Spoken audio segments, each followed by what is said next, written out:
Bienvenue à la session scientifique du Département de médecine familiale de l'Université d'Ottawa. La session se veut bilingue. Vous êtes invité à poser vos questions dans la langue de votre choix. Bonne session! Cette présentation sera enregistrée et disponible sur la chaîne YouTube du Département de médecine familiale. En poursuivant la session, vous consentez à être enregistré si votre caméra ou microphone est activé. This session is being recorded and will be posted on the Department of Family Medicine YouTube channel. By continuing the session, you are consenting to be recorded if your camera or microphone is activated. Nous sommes réunis aujourd'hui à partir de nombreux endroits différents et dans un espace virtuel. Mais nous désirons commencer par reconnaître les terres sur lesquelles se trouve le département de médecine familiale de l'Université d'Ottawa, qui font partie du territoire traditionnel non cédé du peuple Anishinaabe algonquin. Nous vous invitons à réfléchir à votre propre emplacement au Canada par rapport au territoire où vous vous trouvez aujourd'hui. Nous reconnaissons aussi les gardiens des savoirs traditionnels, jeunes et âgés. Nous honorons leurs courageux dirigeants d'hier, d'aujourd'hui et de demain. Nimanajiananig, mamiwinini anishnabeg, ogo ka nagadawabandajig, iyo aki ekoweshkad, akonongum egawikad ki migiwewaj.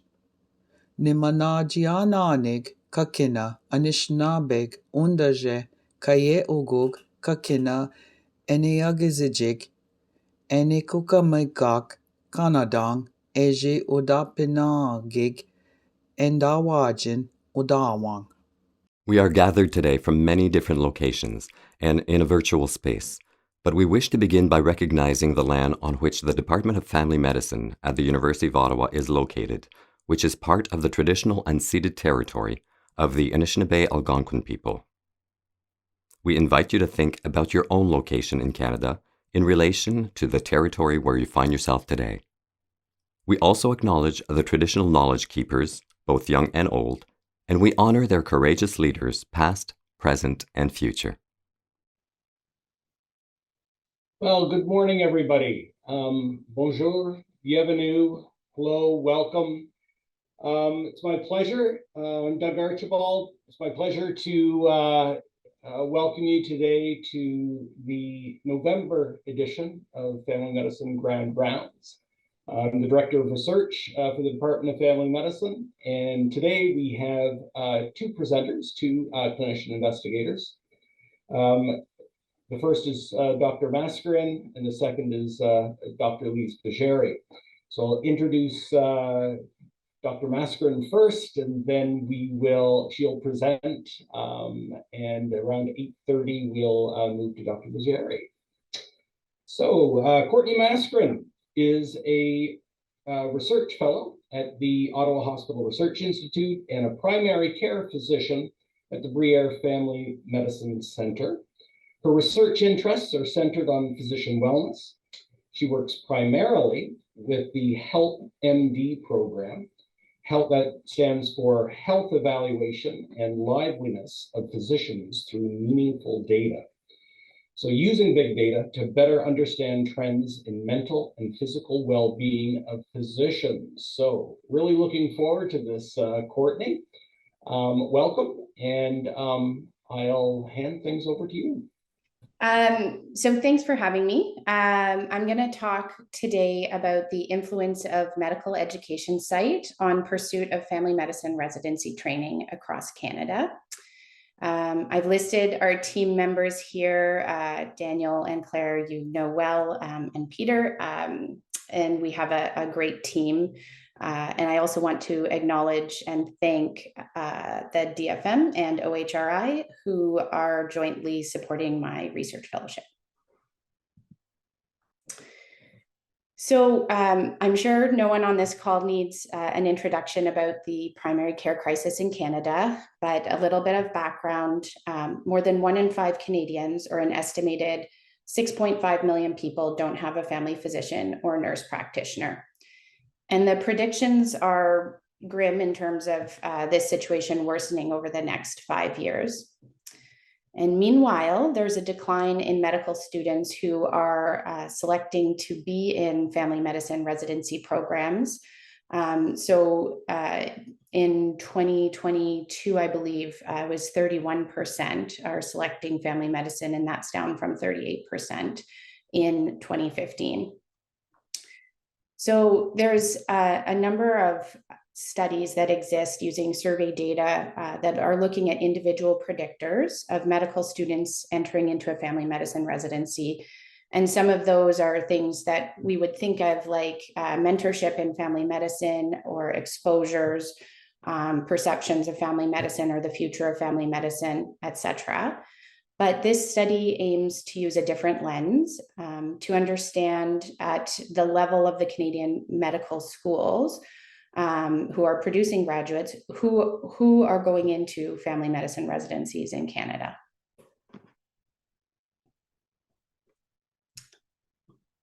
So this study is a repeated cross-sectional study design of all Canadian medical graduates between the years 2000 to 2021.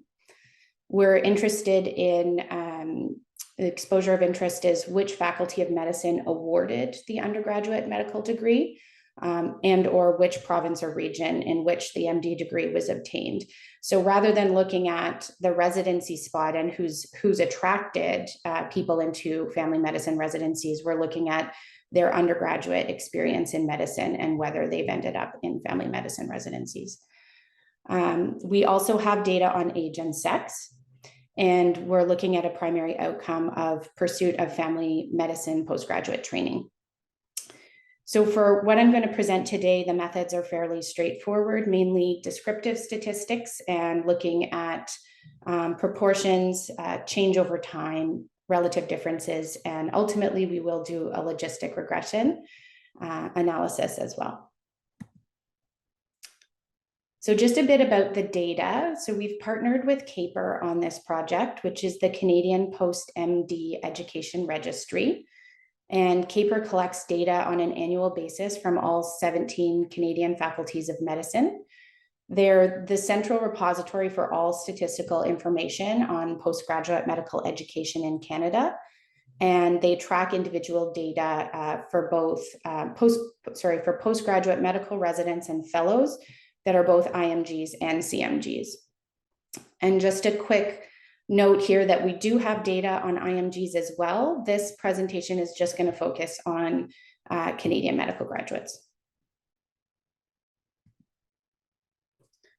So these are our results. So first, just a bit of description of the postgraduate trainees in Canada and what training programs they're going into. So here we've broken it down based on sex, female and male, and you can see that for female, there's a greater proportion of Canadian medical grads entering into family medicine residency training than male graduates, and that's the blue line. And then you can see specialties in orange. So 46% of female CMGs will go into family medicine, or have gone in, between 2000 to 2021, and 54% have gone into specialties.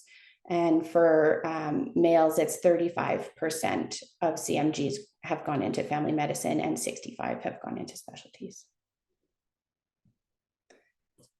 We also looked at age distribution, and you can see that among postgraduate trainees in Canada, there's, again, not a surprising trend that in the younger age groups, the proportion of CMGs, or Canadian medical graduates, going into a family medicine training program is lower. And then as you increase in age, the proportion going into a family medicine program goes up.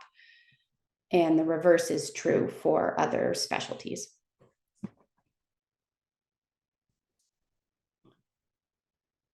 So here we've broken down over the 21-year period from 2000 to 2021, we've looked at overall who has entered into a family medicine postgraduate training or another specialty. And on the left, you can see that we've broken it down by region. So Ontario and Quebec both have multiple medical schools. So we've also grouped two different regions, the East Coast region, which is Newfoundland and Nova Scotia medical schools, and then the Central Western Canada subtotal, which is Manitoba, Saskatchewan, Alberta, and BC. And you can see here I've highlighted Quebec. Most of the regions have relatively the same proportion of graduates entering into family medicine, 39%, and Quebec is slightly higher at 44% over the 21-year period. And the next few slides, I'll go through time trends for postgraduate trainees by province. So here we're looking at Ontario and Quebec first. Family medicine is the red line, and all other specialties are the blue line. And we're looking at the proportion of Canadian medical graduates entering into that type of postgraduate training. So here you can see that especially the line is, there's more of an upward trend for Quebec. So Ontario in 2021 had a relative difference from 2000 of 14%. So 14% increase in the proportion of CMGs entering into family medicine. And for Quebec, that was 21% over the 21-year period.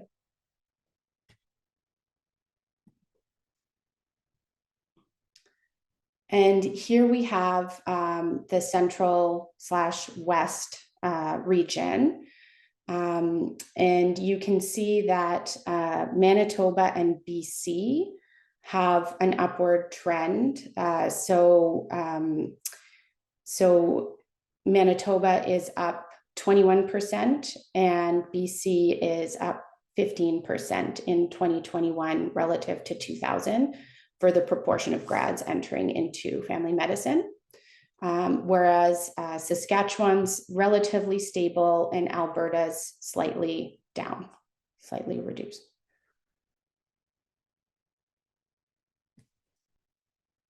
And then for Nova Scotia and Newfoundland, again, the proportion of CMGs entering family medicine is up slightly. So for Nova Scotia, it's actually up 21% relative to study start. And for Newfoundland, it's actually very slightly down. But a bit of a up and down trend over time. So then we looked by school and we wanted to see which schools were producing graduates that would enter into family medicine training. And again, this isn't intent to or train in family medicine or first rank or anything like that. This is who actually entered into the family medicine residency. So I've highlighted here, rather than presenting a huge chart with all the different numbers, but McGill, Queen's, and University of Toronto had the fewest graduates going into family medicine over the 21-year period at 31 to 32%.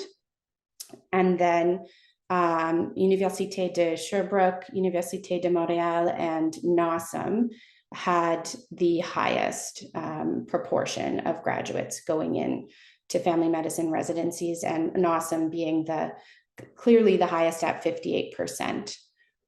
So a pretty significant difference between the lowest three and the highest three of, between 20 and 30% difference. So this is University of Ottawa, because we're in Ottawa, so I thought I'd pull it out. I do apologize, it's a bit of a small figure. We've just gotten this data, so I didn't have time to go back and get one with a little bit larger so you could see the trend, but I'll try and describe it. So same thing, family medicine is in red, all other specialties are in blue. And the proportion of family medicine, the proportion of Canadian medical graduates entering into family medicine for University of Ottawa has actually gone down very slightly, so a decrease of 5% over that period. However, the real trend, like if you actually look at it, it's really relatively flat. At study start, we had a reasonably good proportion of grads entering into family medicine at 42%. And at study end, we're at 40%. So really the story here is that it hasn't really changed that much over time. In comparison, the proportion of CMGs going into family medicine has increased in Canada by 13%.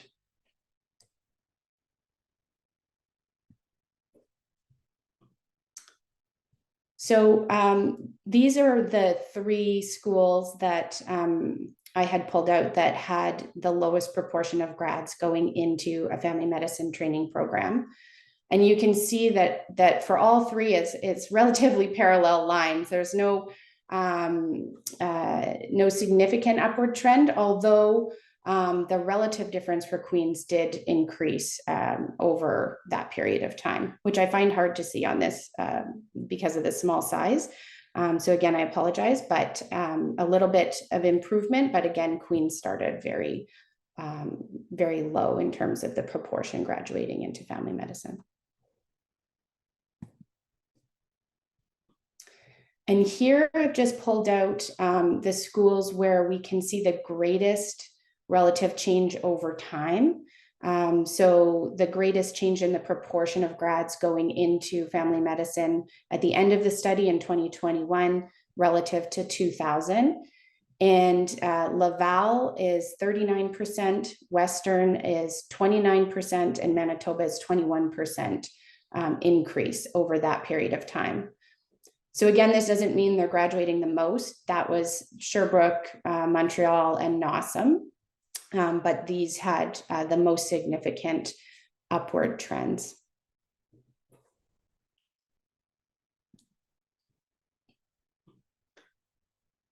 And finally, we looked at the relative difference in the proportion of grads entering into family medicine by school, and looked at that change from 2021 relative to 2000.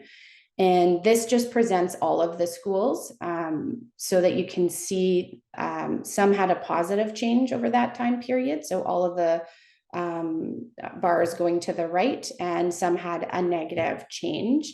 What's interesting to pull out here is that Nossum actually had the greatest negative change over time. However, they started very high. So the one thing to note is for Nossum, we're comparing not to 2000, but to 2009, because that was their first year. And in that first year, they had 69% of their grads entering into family medicine. So although they've had the greatest change, like downward in the proportion of grads going into family medicine, they're still the highest.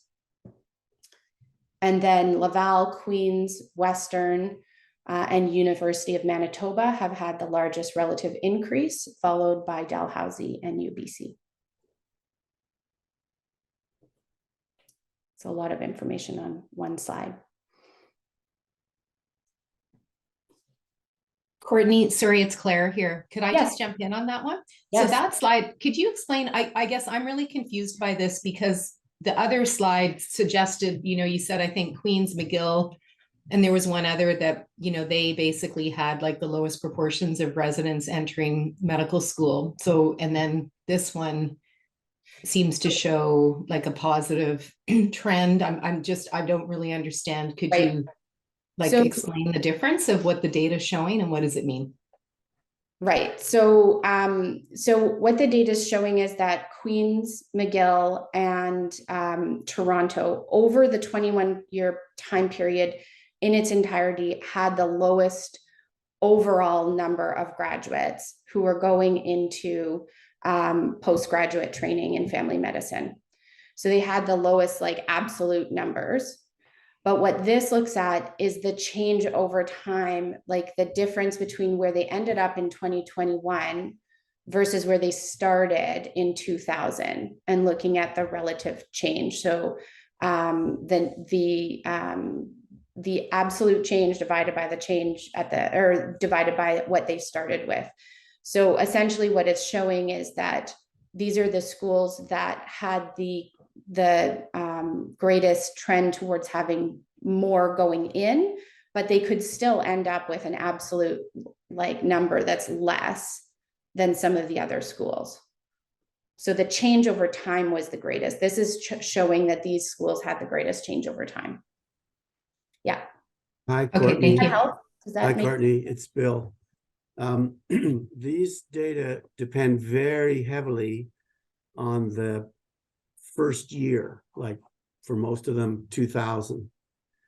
And I wonder if it would make sense to average the first 3 years, just to get rid of some of that variation or some of that dependency. Yeah, that makes a lot of sense. Like just like the NOSM figure where it's 69% in the first year, I think by the second year they had dropped into the 50s. So it's a kind of a crude analysis. It's just the first look at the data, and we are planning, the next step is actually to do a logistic regression where we're also adjusting for age and sex in choice of, or not choice, but in whether or not people end up into a family medicine residency, because that's a significant factor as well that could sort of change how we interpret the data. So this is like the first sneak I hear you. peek. And I know what you're saying is that this, you know, how do we interpret this and how much significance can you put on this? But we thought it was worth presenting the work in progress and have a discussion about it at this stage. Oh, absolutely. No, I think it's fascinating. Very, very interesting, and potentially could be quite important. Just a suggestion about how to present it. Yes. Yeah. That's great. Thank you. Any other questions for this slide? Okay. So again, this is looking at change over time. So 2021 versus 2000. So similar to the last slide, but we're looking at region or province in here. And so over that period, again, 2021 versus 2000, we saw a 13% increase in the proportion of grads going into family medicine programs. And then you can see that Quebec is above that average, and Ontario, and that central western subtotal and eastern east coast subtotals are below.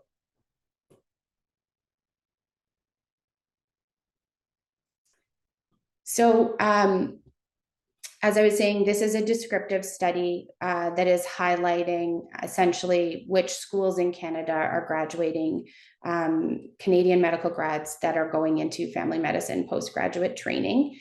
So it is a snapshot. It doesn't talk about the factors that go into why we're seeing the trends that we're seeing. So things like entrance requirements, who's being recruited into medical schools, or even, you know, we're just looking at some interesting things like when a satellite campus might have opened, and if you see a change in grads going into family medicine, as they may have more exposures there to family medicine. So as I said, our next step is actually to do a formal logistic regression analysis and look at adjusted for age and sex and accounting for time changes. Do we see a change in those going into family medicine postgraduate training or based on school? And the aim here is really to inform strategies and support programs that are producing Canadian medical grads who go into family medicine with the aim of helping with the primary care crisis. So that's it. Courtney, thank you so much. I'm really glad you're doing this research, honestly. This is terrific. It's definitely an interest of mine. I've been doing some work sort of at both ends, actually, like, you know, entry into medicine, and then what happens during the undergraduate program, and then post-grad leading into practice. So I think this is terrific. I've got lots of questions and comments, but I can see that others do, and we've got about 5 minutes. So I think Claire, you first, then Bill. Yeah, thank you, Courtney. So my question is, if you were talking to the chair of family medicine, who also had other people on this call who are actually invited to discussions with the vice dean undergrad to try to increase our numbers, based on your research, what are your recommendations? Ooh, what should we do? I don't know that I have a recommendation yet. I feel like these data are really preliminary. So I would be cautious in interpreting these data at this time. The one thing that really stands out is NOSM, right? NOSM has a higher, like basically throughout, has a higher proportion of grads going into family medicine. And I think even looking at some of the Quebec schools where like Sherbrooke having a higher proportion going in, I think that's interesting. And maybe is it the rural nature of those schools or is it the training site? But if we're looking at producing more physicians to go into family medicine, I think we need to look at what their experiences are and who we're recruiting. So I think it's probably it's a combination of those factors. And we need to make sure that students are getting that exposure to family medicine. So I would just present that there are certain schools that are doing this well, and in how are they recruiting and what are they doing during their training that differs from what we're doing. Great, thank you. Go ahead, Bill. Courtney, have you considered ranking the comparing two different rankings that you can do with your data? So the first would be rank the amount of money that family doctors are paid across the country by regions. And then, so their overall salary. Mm-hmm. That would be one ranking. And then the next ranking is what you've already done, is the proportion of students going into family medicine by schools in the different regions. And then I think it's called a Spearman coefficient. And you can see if there's an effect based on what people expect to earn when they finish. Mm-hmm. And how that changed over time, and whether that changed over time in conjunction with, that's a great idea. We could definitely do that. Lisa, go ahead. Yeah, Courtney, thank you. This is fascinating data. So a couple of comments and question, of course. So Quebec is a very unique province, right? They produce actually more physicians that they can take into a specialty.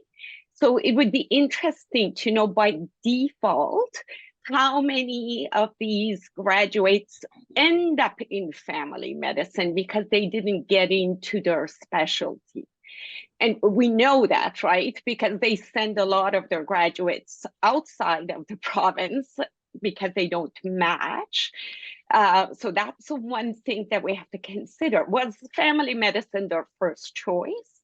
And then secondly, upon graduation, did they actually practice family medicine? Because again, I know for a fact that most graduates from family medicine in Quebec don't practice primary care. They are hospitalists, run emergency medicine and specialty care, right? So just by going into family medicine, it doesn't mean that they are practicing comprehensive care. And where it comes to their salary, again, at this point, it doesn't pan out because Quebec is still behind in terms of compensating family physicians. They just created the per capita system of reimbursement. So the fact that they're going up doesn't pan out. It's just the fact that they are graduating, but they end up not practicing family medicine. And then the question I have is, what is it unique, as you mentioned, between Sherbrooke and awesome. And I believe McMaster had very similar approach too, because Sherbrooke has the same curriculum as Mac, where you're trained mostly by family physicians during your medical school, whereas the rest of medical schools heavily rely on a specialist to deliver their curriculum. So for our chair, perhaps involving more family physicians into undergrad curriculum delivery might be some sort of a solution to show medical students that we are a viable option.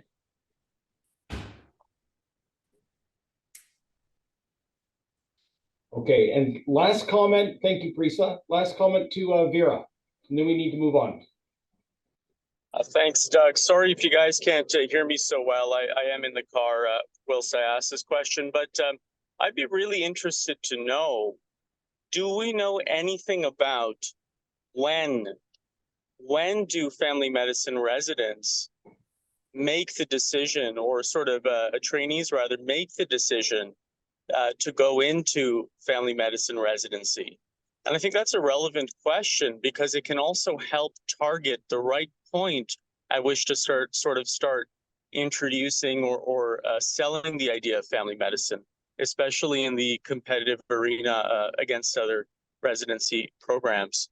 So I think that might hint towards some future research. We do have some, like this is an early collaboration that I think is going to grow, and with CAPER and AFMC, and I know Claire Kendall's done a lot more work on this than I have. But essentially, we do have some survey data about, from medical students that we can link to this data and look at, intent to go into family medicine. So I think that that's an important thought, and potentially some future projects could explore that more.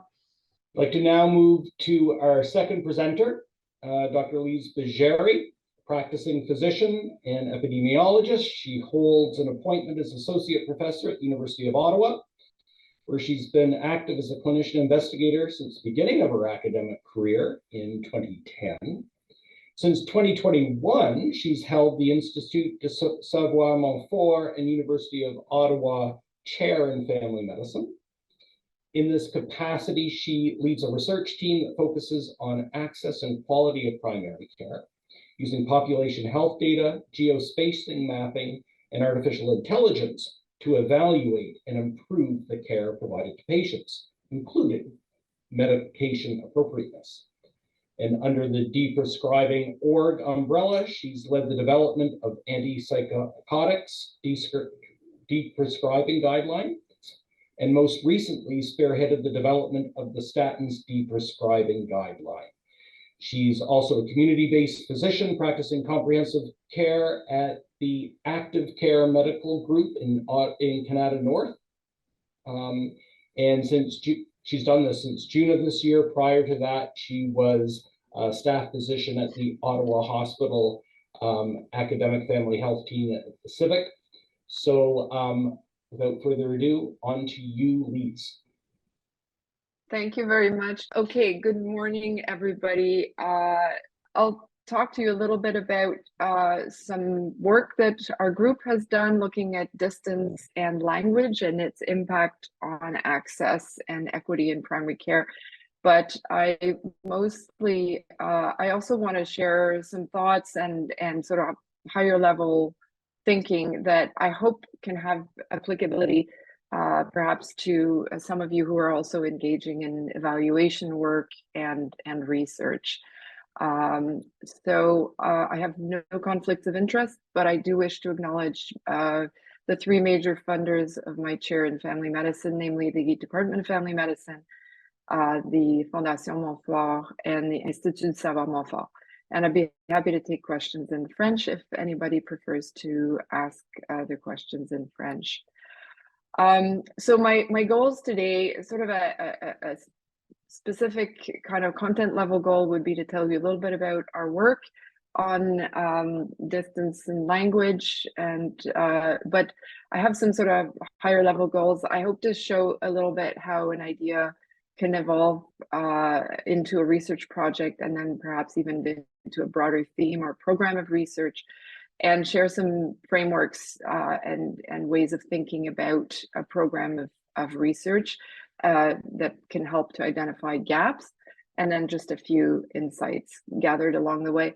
My intent is to leave a bit of time for discussion, but we're already a little bit behind. So, but most importantly, I want to thank the team. This is just part of our team and one of our many online meetings. All of this work that I'm presenting would not be possible without the team. And I know it may sound trite and overdone, but it is so true. And in case you think we only spend our time in virtual meetings, we also take time to celebrate our successes and take care of a bit of wellness also.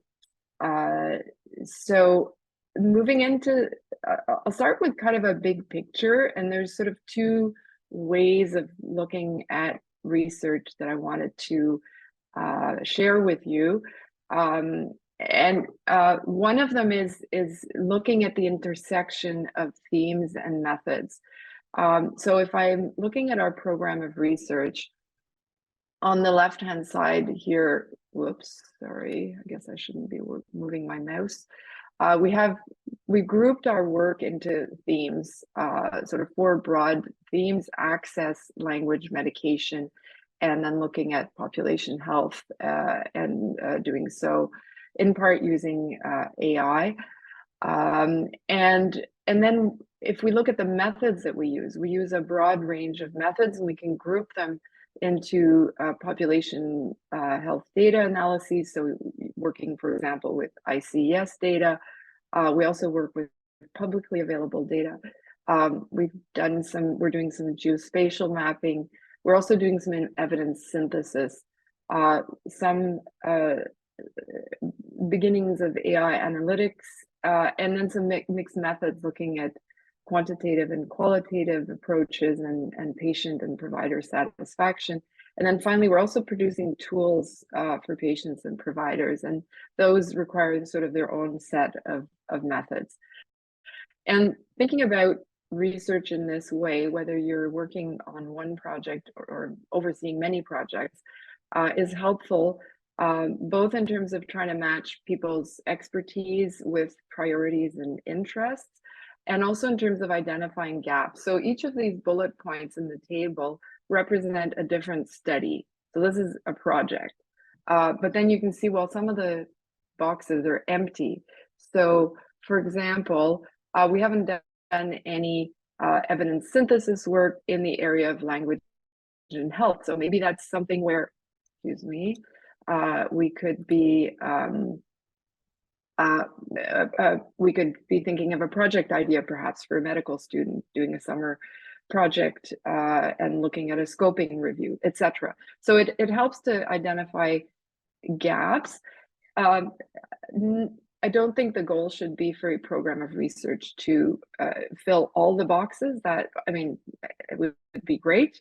It's not necessarily a first order goal, but I think this approach can be helpful in figuring out, well, where have we not yet done something, and who has the skills and the interest to work on a gap. So that's one way of thinking about it that I find helpful. The other sort of big picture approach, which we've been using, is thinking about, okay, well, we're all in the business of healthcare improvement, and how do and when we think of healthcare improvement, we think quintuple aims, or triple or quadruple or quintuple aims now, as initially put out by the Institute for Healthcare Improvement in the US and Don Berwick, which I'm sure many of you are familiar with. So again, looking at our same themes of research or evaluation work, how do our projects align, or what aims do they fulfill? So if we look at the first 3 aims, which was basically patient outcomes patient satisfaction and cost, which were the initial 2008 triple aims, which projects answer those questions, which projects address those issues. So I've mapped our projects according to which aims they respond to. And then if we look at provider satisfaction, well, then we have other projects that address that issue. And then if we look at equity, again, we have some of our other projects that look at equity, including the ones in particular looking at access. And some projects actually address more than one aim, so they may show up in more than one box. So taking sort of keeping those concepts in mind, I'm just going to walk you very quickly through sort of the process and give you one example from our work, how we went from what was basically kind of a somewhat vague idea to a program of research. And in the interest of time, I'm not going to go through this in detail, but the bottom line is we know that access matters. We know that distance matters in terms of access to care. And more recently, there's mounting evidence that language matters, and in particular, language concordance between patient and provider. So one question is, well, how do distance and language interact? And does distance impact various linguistic groups in a similar fashion, or are some impacted more than others? Now, that's not what we started out asking right off the bat. The whole process started really with an opportunity that kind of almost fell into our lap. And there was an opportunity for a small amount of topic-specific funding through the Spore Francophone Minorities Working Group. And it was less than $10,000. The idea of okay, what about distance and language was already sort of on the back burner due to some prior networking. And there was a very short turnaround time because it was towards the end of the fiscal year and it was time to get rid of unused funds, as often happens, particularly in government funded organizations where there's sort of a hard stop to the end of the fiscal. So there was this money that was earmarked for evaluation, and we put in a brief proposal, and we had the shortest turnaround time ever from grant application to approval. It was about 36 hours. So we then set on to doing the work, and the project was completed in about 3 months. And as a byproduct, if you will, of this project, we also produced an online tool, which you can find at drmapper.ca. I've talked about this in other presentations, so I won't go into that in detail.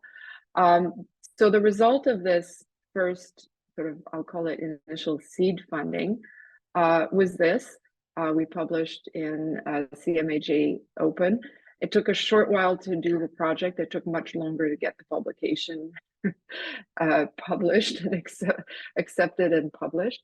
And basically, we showed that indeed language and access are not equally distributed. And this is a so-called bivariate choropleth. It's one of the pretty colorful pictures that we produce with our geospatial mapping analyses. This is the city of Ottawa and its various 107 neighborhoods. And if we look at the drive time to access a French-speaking physician, as it increases and becomes more purple here, and the proportion of French-only speakers, and this is all done using publicly accessible data only, no ICS data, then we can see that some areas have a high proportion of French-only speakers, or a higher proportion, but also a longer drive time. So those are the disproportionately underserved areas that we can see in brown. So this enables us to identify areas where there's worse access or worse gaps in access to language concordant care. So this is just one example of the type of result that you can find, and it's a CMAJ May 2023 paper, open access. So if you're interested, it's you can look into the details. I'm happy to discuss it some more offline. So the next steps, we wanted more funding because there was a lot of interest in our interactive map, and people are saying, well, why don't you do it for all of Ontario? And we want it for our area too, and we want to know where our gaps are in terms of, and how our language concordant care is. So we tried to get additional funding for expansion. That was declined, and they said, well, first you got to evaluate your map. Are people happy with it? And so we got a small amount of funding, as well as an undergraduate student scholarship, and we set about to evaluate the map. So we had a survey, we got feedback from patients and providers. Users were happy with the map, but access is a big concern, as we all know. And most of all, which was really interesting, the key message that came back is people wanted to know which family physicians on our map are taking on new patients. So that opens up a whole other area of work and inquiry. Next steps, we applied for even more funding, and lo and behold, actually got a CIHR grant in the spring of 2023. The funding started in October, and we're in the process of launching the study. And we're going to expand our travel burden analyses and our map to, first of all, Northern Ontario. We're also looking at adding access to specialists and potentially pharmacists, always looking at language, and not only French. We look at all languages spoken by the providers. And then we've got two other applications. One is close to being confirmed, and I won't be discussing that right now, but we're quite hopeful. The other one is a fall CIHR grant application. So those are still being reviewed, and we're just keeping our fingers crossed as to whether that's going to go through. And this will hopefully enable us to expand that work further and to take a deeper dive into population data to look at questions about patient outcomes and costs and so on. So if we look at our themes, we have travel burden, language concordance. If we look at our methods, we've used geospatial mapping, we've used mixed methods to get qualitative and quantitative feedback. And we've also developed an interactive map and some patient tools. And then if we look at our matrix of the quintuple aims, which ones do we kind of check off? Well, we've looked at patient satisfaction, provider satisfaction, and certainly looked at equity. Outcomes, we want to look at the patient level and do so using population health data, and likewise for cost. So we're hoping that that is going to be forthcoming. And in the last few minutes, I just want to shift gears and talk about a few sort of take-home insights and thoughts, and sort of four main thoughts for your consideration. It takes a village. I think everybody is familiar with that saying. It takes a village to raise a child. Well, it takes a team to do research. It's also important, I think, particularly for those of you who have an interest in being more involved in research and evaluation, to ask yourself, well, where is my intellectual home, or do I have an intellectual home? I strongly encourage everybody to have one or more mentors, but it's also good to have a team, because you learn from your peers, you learn from people who have different skill sets, whom you might not be choosing as mentors, but there's lots to be learned. So this is about the team. We're formalizing our sort of visibility as a team, and we've called ourselves the Health Access and Innovation Lab. We're in the process of building a website. So this is just a screenshot from one of our web pages, which are in progress, but will be soon live. And anybody curious about that, I'm happy to provide you with more details. I'm sure soon you'll be able to look at the website. Second sort of take-home insight is, direction and purpose matter. Again, may sound trite, but the consequence of that realization is, what's your mission statement? Do you have a mission statement? I wish we were in person. I could ask people, who has a mission statement? Do you have it written down? Do you have it on your phone to look at when you need to remind yourself, why am I doing this? I do. But it's not something that I did early on in my career. So I would encourage people to think about that. And it's something you define and refine over time. It's an iterative process. And I also would suggest that when your mission, which is what you want to do really, aligns with your activities, which is what you do, that's when flow happens and meaning and value is found in your work. And we have to be careful because activities are very often driven by the priorities of others or by opportunity or policy or money or chance. A mission is really something that is driven or should be driven by you and your values and your interests. And when those two align, then it can be very fulfilling and also very provide a lot of value to others. Third insight is lifelong learning matters. I can only emphasize this. I cannot emphasize this enough. And I would encourage you to learn and be curious outside of your medical box. As physicians, we're used to having been probably top of our class through a lot of our training. There's still a heck of a lot that we do not know, particularly about leadership, finance, project management, marketing, IT, HR. And I probably, as a leader of a program of research, spend about 60% of my time focusing on funding acquisition. I probably spend 5% focusing on epidemiologic methods. I was trained as an epidemiologist, so I'm spending a majority of my time doing something that I really was not formally trained for. So it's important to learn about those things. And running a program of research is kind of like running a startup.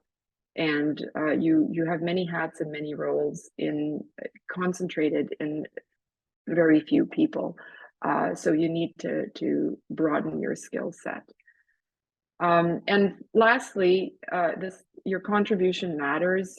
We may all feel like, oh, this is just one drop in the ocean, but every drop matters. And I think it's important in the end to focus on value and what we can contribute.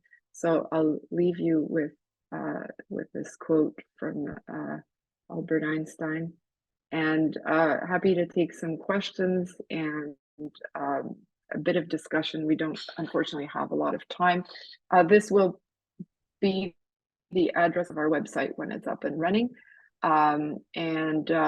This is sort of something that I've been asked to kind of put up again, which is sort of the wheel of knowledge. The credit goes to Bill Hogg, who kind of made me think about this when I first started a long time ago.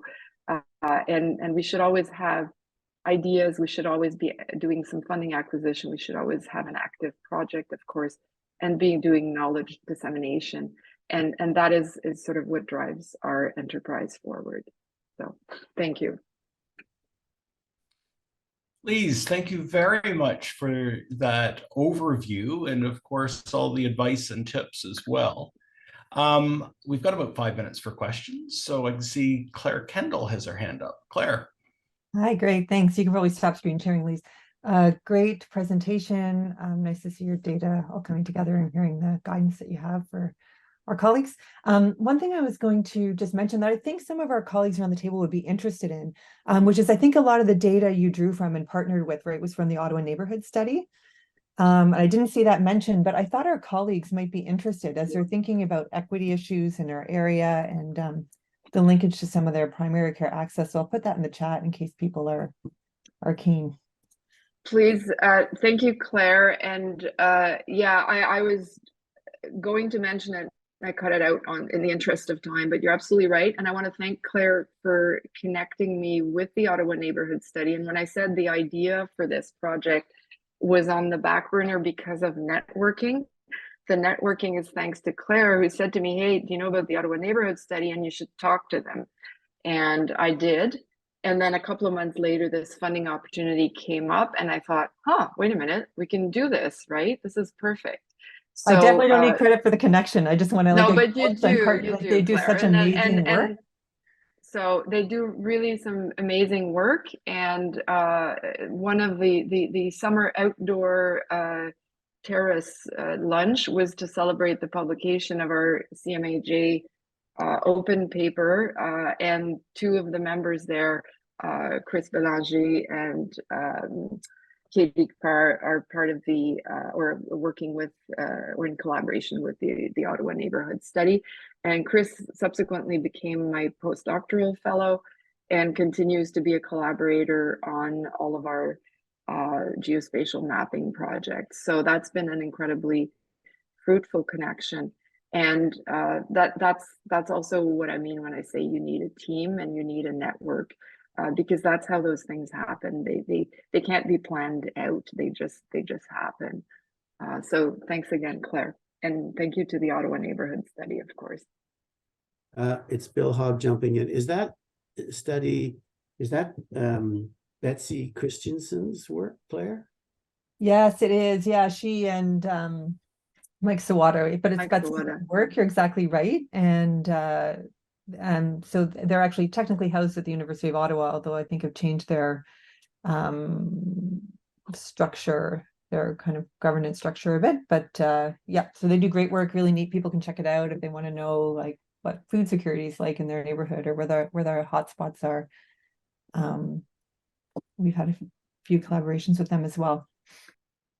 I can see we are at time at 9 o'clock. Big thanks to both Lise and Courtney for your presentations today. Very much appreciated. Glad to see all this work going on. So congratulations, well done.